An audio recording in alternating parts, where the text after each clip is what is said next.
Washington mornings on the Mall. 105.9 FM. And AM 630. WMAL.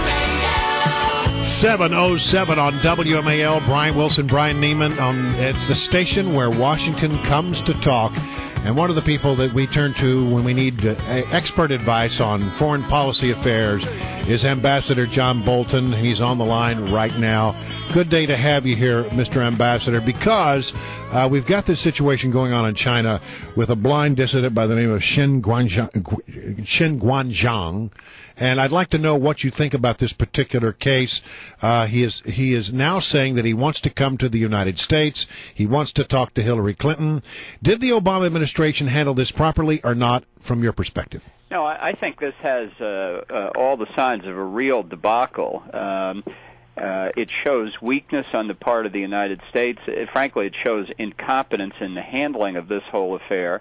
And it sends a terrible signal both to the Chinese government about the administration's weakness and to Chinese dissidents who see what's happening here and realize that despite our rhetoric, when it really gets tough, the United States is not really going to be able to do or not even seem to try to do very much on their behalf. All right, so now this guy ends up at the U.S. Embassy. He knocks on the door. He's let in. Does he have to say the words, "I want asylum"? Or can they talk to him and say, maybe you want to have asylum? I mean, doesn't he have to proactively ask for it? Well, certainly, at some point he has to say it. Of course, he's saying it now, and he's no longer under the protection of the U.S. Embassy. But the question is, they're saying he didn't say it when he was initially at the embassy. Yeah, this is the facts here are still very confused, but here are a few that are important. Okay. The U.S. ambassador to China said on the record yesterday that the United States had, in fact, gone out and brought this dissident into the embassy. That is to say, he didn't sort of walk up to the door because, honestly, in Beijing, he'd have never made it to the door through the Chinese security guards. So we went out and got him in a car, as my guess, an embassy car, and just drove into the embassy compound. Now, when we did that, we dramatically changed the calculus, both for Chun, the dissident, and for the Chinese government. I think it was probably the right thing to do. But once he was inside, and by the way, he was inside for 6 days. Mm-hmm. That's time for a lot of conversation. Sure. And then we delivered him up again, which was another dramatic change. Why did who made the decision to have him leave the embassy and go to that hospital? Is that a decision that is made by the ambassador? Is it a decision made by the Secretary of State? Is it a decision that is made by the president? Well, that's a very, very good question. And, the negotiations were not being carried out simply by munchkins at the embassy in Beijing. Mm-hmm. There were top officials from Washington there handling the negotiations in preparation for the Secretary's trip. And I think that was part of the problem. I think they faced a very difficult, embarrassing situation with a dissident holed up in the embassy, and the word was coming from the State Department, get this resolved, get it out of the way, don't make it a problem.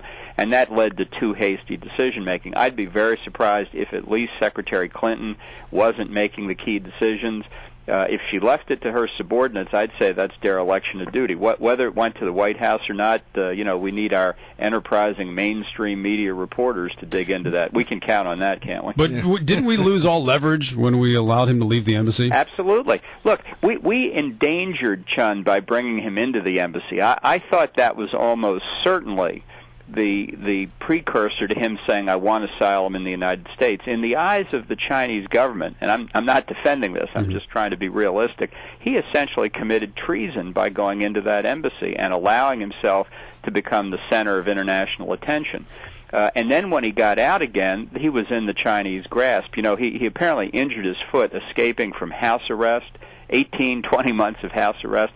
Injured his foot. He's been in the hospital ever since he got out. That must be some foot injury. Yeah. This is an indication the Chinese have control over it. Now, they've said today that, like any other Chinese student, of course, he could apply for education abroad, right? Just like all 1.2 billion Chinese, you put the application in, the lightning-fast Chinese bureaucracy will process it. This is a way for the Chinese government to try and divert media attention, because now the Western media will say, well, problem solved, right, and move on just to take the spotlight off the Chinese government. We had a caller in the 6 o'clock hour who brought up this scenario that, hey, honor is a huge component of what makes up the Asian culture and in China, and that by allowing him to leave the embassy, therefore you're taking it away that the United States took this guy and is dragging him out of the country, and this allows the Chinese to make the decision on their own to allow him to leave, and that's part of this whole negotiation. Is that a possibility, or is that a huge stretch?